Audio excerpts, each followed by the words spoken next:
Hello friends, welcome to this platform. स्वागत है आपका इस प्लेटफॉर्म में। तो आज का जो सेशन होगा वो ईवीएस का सेशन होगा, यानी जेटेड ईवीएस का सेशन होगा। ठीक है, तो आज का जो सेट है ना वो 26 सेट है। ठीक है, तो आज का जो सेट होगा 26 सेट होगा और 25 सेट तक मैंने वीडियो अपलोड कर दिया था फ्रेंड्स, तो आप लोग ज़रूर प्लेलिस्ट में जाकर देखिएगा। तो आज हम लोग स्टार्ट करते हैं ईवीएस।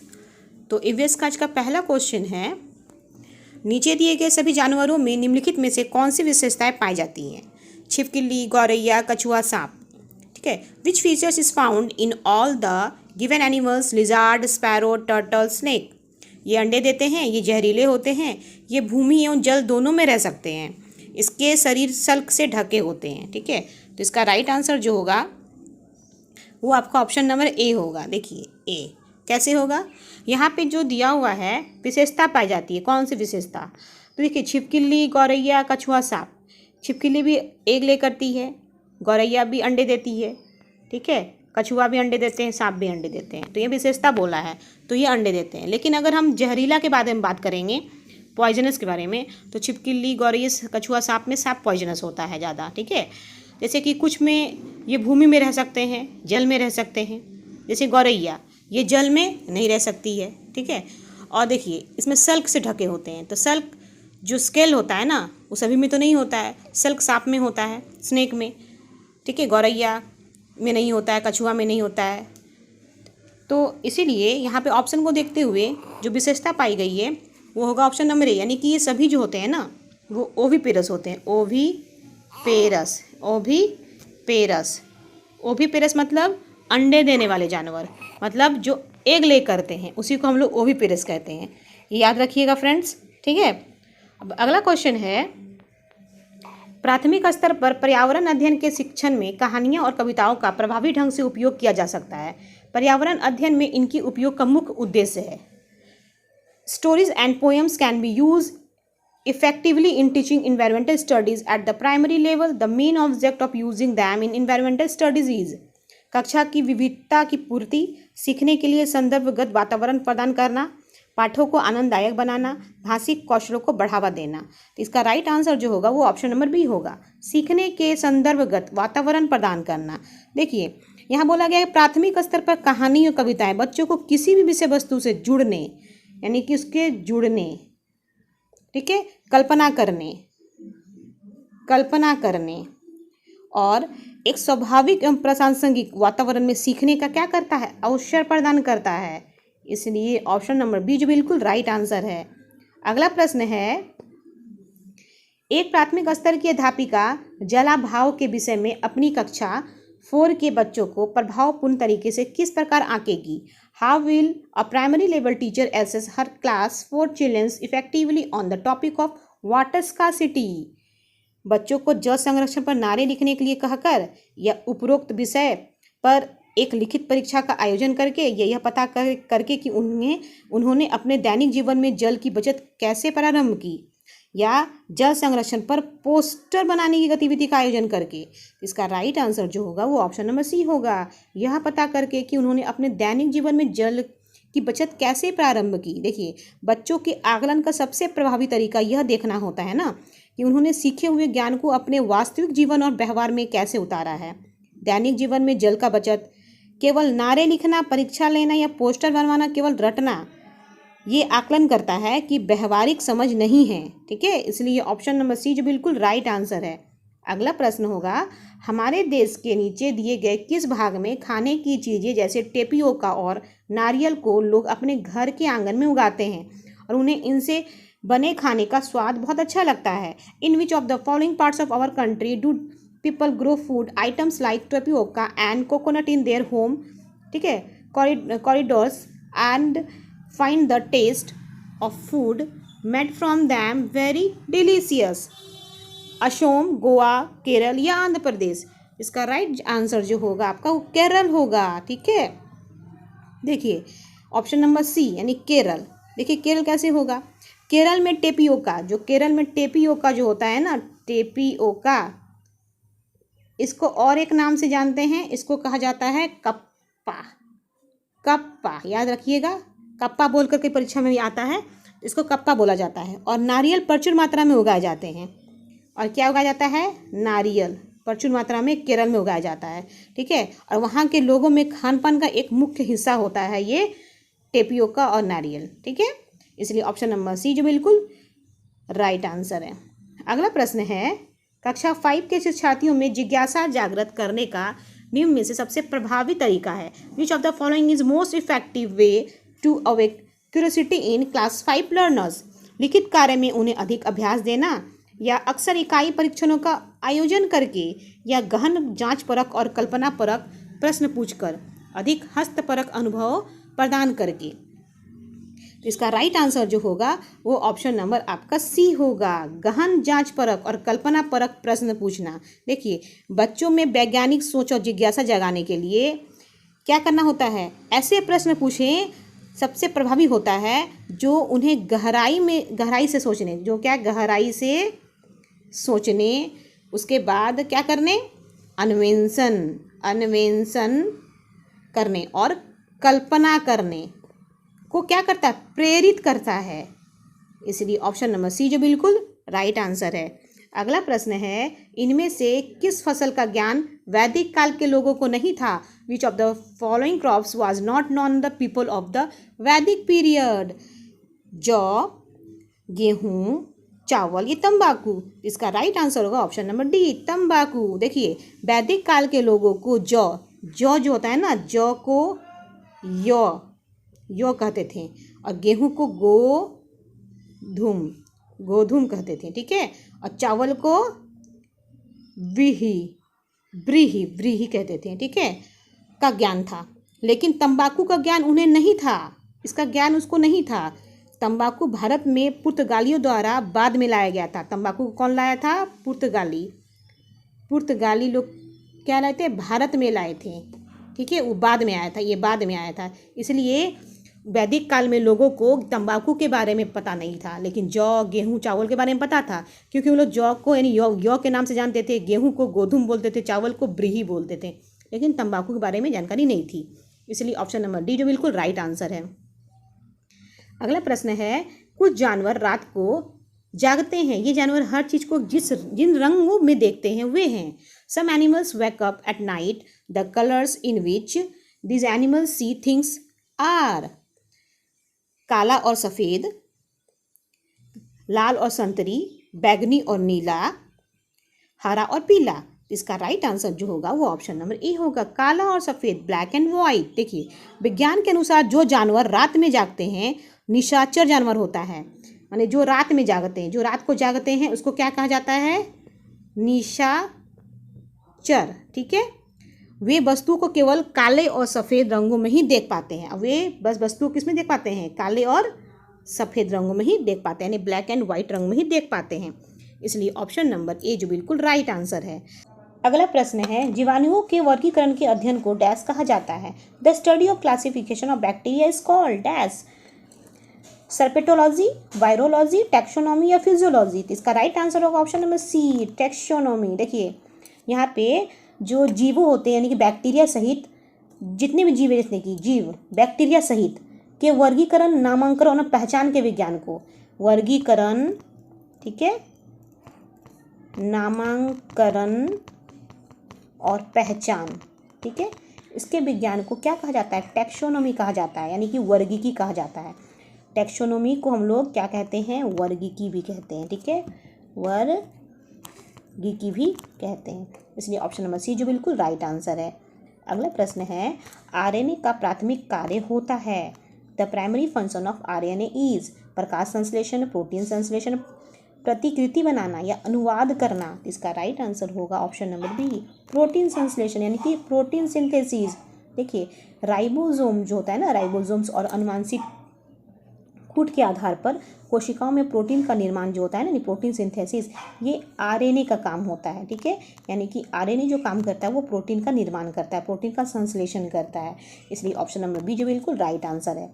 अगला प्रश्न है, निम्नलिखित में से किस देश में सर्वाधिक अधिक संख्या में ट्यूबवेल्स पाई गई, ठीक है, पाई गई है।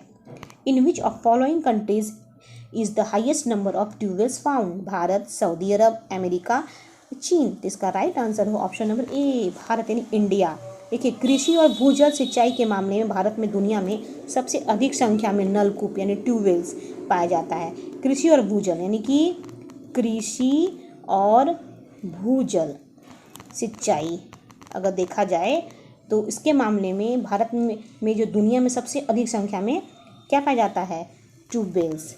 ठीक है, इसलिए ऑप्शन नंबर ए जो बिल्कुल राइट आंसर है। अगला प्रश्न है, निम्नलिखित में से कौन सा प्राथमिक स्तर पर पर्यावरण अध्ययन की पाठ्यचर्या की आवश्यकता के अनुरूप नहीं है, पूछ रहा है। Which of the following is not a accordance with the requirement of environmental studies curriculum at the primary level.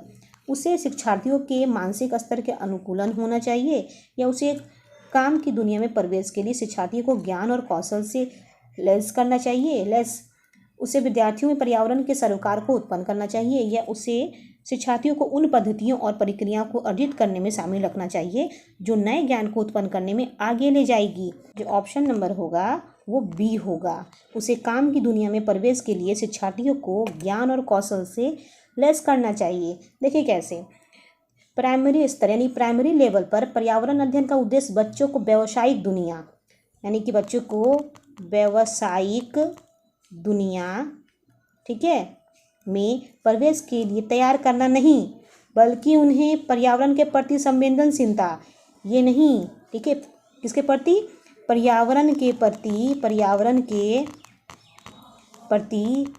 संवेदनशीलता और क्या होनी चाहिए, समझ विकसित करनी चाहिए, समझ विकसित करनी चाहिए। इसलिए ऑप्शन नंबर बी जो बिल्कुल राइट आंसर है। अगला प्रश्न है, एनसीईआरटी की पाठ्यपुस्तकों में पर्यावरण अध्ययन को उच्च प्राथमिकता का स्थान दिया गया है। In NCERT textbook environmental studies has been given a high priority. अधिक संख्या में अभ्यास प्रश्नों को शामिल करने के लिए या विषय की आधारभूत संकल्पनाओं की व्याख्या करने के लिए या चिंतन और विस्मय के लिए शिक्षार्थियों को अवसर उपलब्ध कराने के लिए या तकनीकी शब्दावली की सटीक परिभाषा उपलब्ध कराने के लिए। इसका राइट आंसर होगा ऑप्शन नंबर सी, चिंतन और विस्मय के लिए शिक्षार्थियों को अवसर उपलब्ध कराने के लिए। देखिए, एनसीईआरटी का मुख्य उद्देश्य बच्चों को रटने की प्रवृत्ति से दूर ले जाकर उनके भीतर प्रकृति और समाज के प्रति, उसके भीतर क्या करना चाहिए, प्रकृति एवं समाज के प्रति चिंतन, ठीक है, और क्या करना चाहिए, चिंतन और विस्मय, ठीक है, के अवसर पैदा करना चाहिए। इसलिए ऑप्शन नंबर सी जो बिल्कुल राइट आंसर है।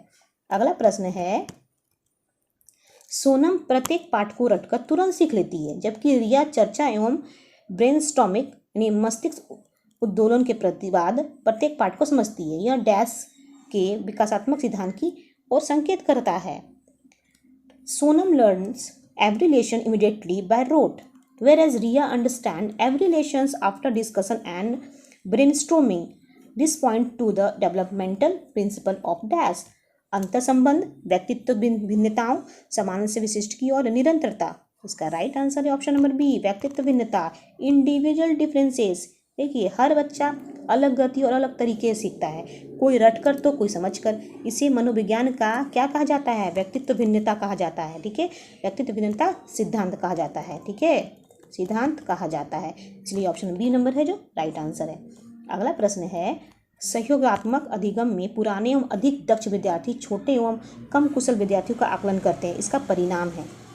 In collaborative learning older and more proficient student assess younger and less skilled student. It result is उच्च उपलब्धि और स्वगरिमा, उच्च नैतिक विकास, समूह में द्वंद्व, गहन प्रतियोगिता। इसका राइट आंसर जो होगा वो ऑप्शन नंबर आपका ए होगा, उच्च उपलब्धि और स्वगरिमा, higher achievement and self esteem. कैसे, देखिए, सहयोगात्मक अधिगम में इस प्रकार की पीयर लर्निंग से विद्यार्थियों में आत्मविश्वास क्या होता है, आत्मविश्वास, आत्मसम्मान, ठीक है, और क्या होता है, शैक्षणिक उपलब्धि में क्या होता है, सुधार होता है। इसलिए ऑप्शन नंबर जो ए है बिल्कुल राइट आंसर है। अगला प्रश्न है, डिसलेक्सिया मुख्यतः डैश की समस्याओं के साथ संबंधित है। Dyslexia is mainly related to the problem of dash, सुनने, बोलने और सुनने, पढ़ने। इसका राइट आंसर है ऑप्शन नंबर डी, पढ़ने यानी रीडिंग। डिसलेक्सिया एक पठन विकार होता है। कैसा होता है ये? एक पठन विकार होता है, याद रखना है, पठन विकार होता है, जिसमें बच्चों को शब्दों या अक्षरों को, बच्चों क्या होता है? शब्दों, अक्षरों को, ठीक है, पढ़ने में क्या होती है? पढ़ने और पहचानने में क्या होती है? कठिनाई होती है, कठिनाई, ठीक है। इसलिए ऑप्शन नंबर डी जो बिल्कुल राइट आंसर है। अगला प्रश्न है, उच्च सांद्रता के क्षेत्र से उसकी कम सांद्रता वाले क्षेत्र की तरफ एक कोशिका झिल्ली के माध्यम से होने वाले अणुओं के संचालन को डैश कहते हैं। The movement of molecules through a cell membrane from a region of higher concentration to a region of lower concentration is called dash, विशरण, ऑस्मोसिस, सक्रिय आवागमन या निष्क्रिय आवागमन, यानी कि डिफ्यूजन, ऑस्मोसिस, एक्टिव ट्रांसपोर्ट या पैसिव ट्रांसपोर्ट। इसका राइट आंसर जो होगा वो ऑप्शन नंबर ए होगा, विशरण, डिफ्यूजन। अधिक सांद्रता से कम सांद्रता की ओर अणुओं का गति जो होता है ना, वो डिफ्यूजन कहलाता है, ठीक है। अगर मान लीजिए किसी का कंसंट्रेशन हाई है, सपोज डैट कि ये एक सेल है, ठीक है, सेल के अंदर बहुत सारा कंसंट्रेशन, कुछ भी सब्सटेंस है, ठीक है, इसके अंदर जो कंसंट्रेशन है ये बहुत हाई है। सपोज डैट मान के चलिए इसके अंदर पानी यानी वाटर ज़्यादा है, अब बाहर की तरफ वाटर कम है, ठीक है। तो ये वाटर जो ज़्यादा है वो हायर से कहाँ जाएगा? लोअर की तरफ बढ़ना चाहेगा, ठीक है। तो ये लोअर की तरफ जब बढ़ना चाहेगा यानी बाहर की तरफ, तो इसी को हम लोग डिफ्यूजन कहते हैं, ठीक है। हायर कंसंट्रेशन से लोअर कंसंट्रेशन की ओर जाना, तो ये हमारे बॉडी के अंदर जो होता है सेल में ऐसा होता है, ठीक है। इसलिए ऑप्शन नंबर ए जो बिल्कुल राइट आंसर है। अगला प्रश्न है, रेखा की माँ डैश के लिए रोजाना तालाब से लाए पानी में फिटकरी डालती है।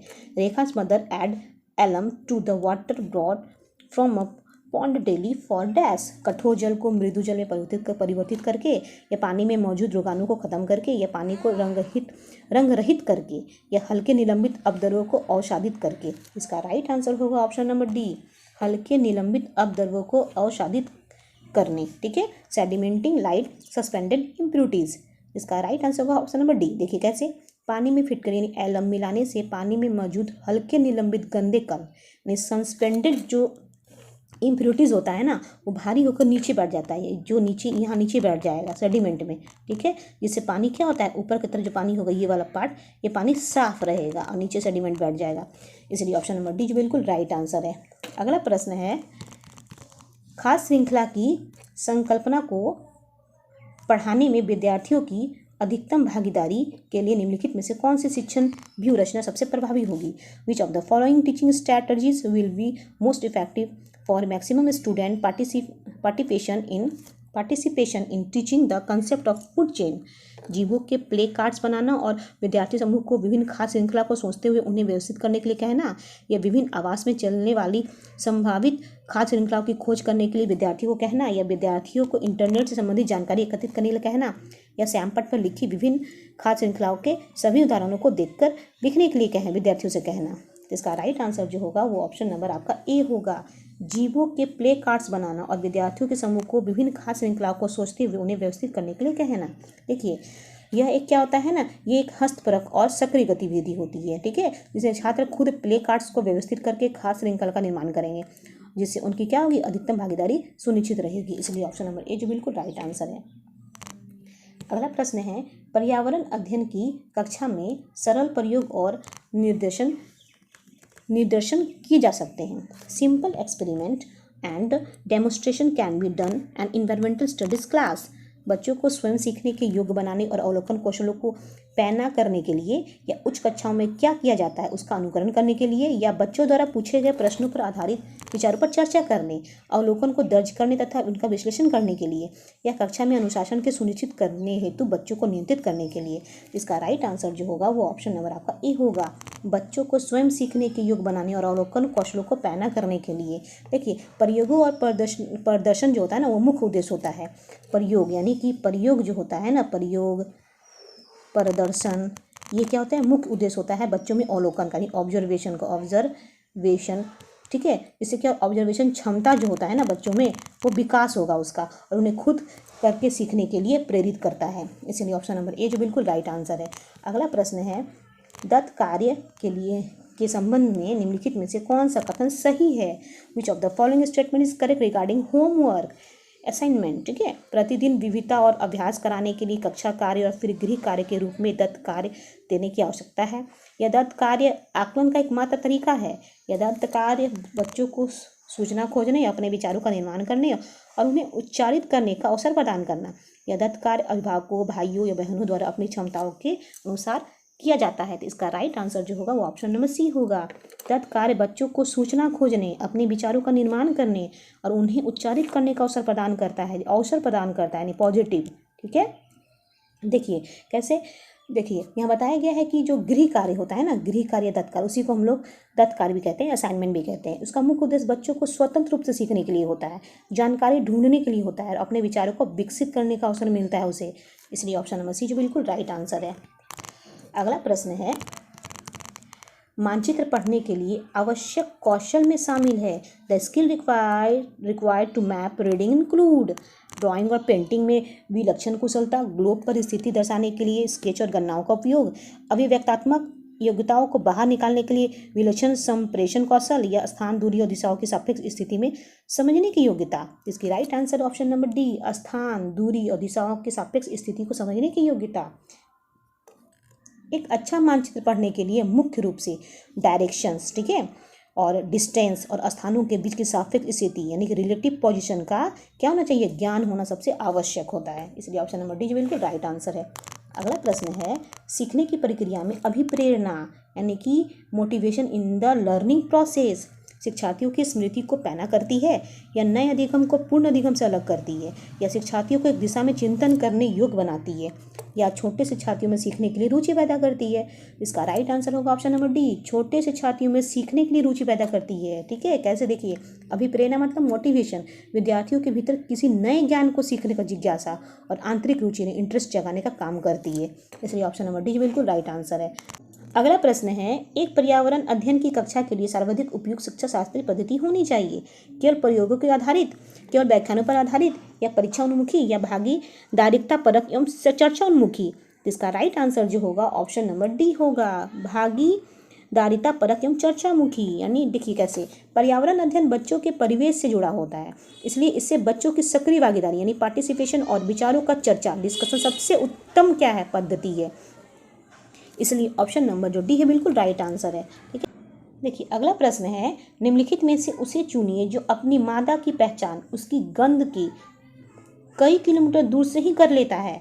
Choose the one from the following that identifies its female by the smell from many kilometres away. चींटी, मच्छर, रेशम का कीड़ा और मधुमक्खी। इसका right answer option number C, नहीं, रेशम का कीड़ा। तो रेशम का कीड़ा जो होती है ना, अपनी मादा की को उसकी गंध से कई किलोमीटर दूर से ही पहचान लेती है। इसलिए ऑप्शन नंबर सी जो बिल्कुल राइट आंसर है। अगला प्रश्न है, लाल रक्त कणिकाएं शरीर में ऑक्सीजन का संवहन करती है, वयस्कों में इनका निर्माण डैश होता है। Red blood cells carry oxygen in the body in adults that are found in dash, यकृत में, गुर्दों में, हृदय में या अस्थि मज्जा में।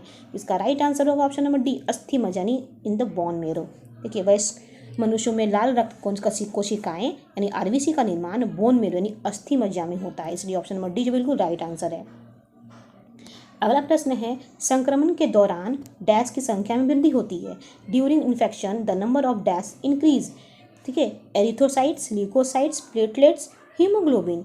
इसका राइट आंसर होगा ऑप्शन नंबर बी, ल्यूकोसाइट्स। देखिए, श्वेत रक्त कोशिका यानी WBC को हम लोग क्या कहते हैं, ल्यूकोसाइट्स भी कहते हैं। ठीक है, जो क्या करते हैं, शरीर को सुरक्षा तंत्र का, इसको शरीर का क्या आता है, शरीर का सुरक्षा तंत्र। ठीक है, और उसके बाद इसको ये कहा जाता है सैनिक भी कहा जाता है, शरीर का सोल्जर्स भी कहा जाता है। याद रखिएगा, जब शरीर में कोई भी इन्फेक्शन होता है तो इनसे लड़ने के लिए इसकी संख्या बढ़ जाती है। इसलिए ऑप्शन नंबर बी जो बिल्कुल राइट आंसर है। अगला प्रश्न है, सुनामी का कारण है। The cause of tsunami is, एक बहुत गर्म समुद्री धारा, मछलियों का बहुत बड़ा समूह, या पिघलता हुआ ग्लेशियर, या समुद्र तल में भूकंप। इसका राइट आंसर है ऑप्शन नंबर डी, समुद्र तल में भूकंप, earthquake in the sea floor. जब समुद्र के नीचे या तलीय भूभाग यानी सी फ्लोर में तेज भूकंप या हलचल होती है तो अत्यधिक जल विस्थापन के कारण, किसके कारण, जल विस्थापन के कारण भयंकर सुनामी लहरें उठती हैं। इसलिए ऑप्शन नंबर डी जो बिल्कुल राइट आंसर है। अगला प्रश्न है, कार्बन डेटिंग विधि प्रयुक्त की जाती है। Carbon dating method is use for स्थान ज्ञात करने में, वस्तु की उम्र ज्ञात करने में, लिपि को पहचानने में या वस्तु की पहचान करने में।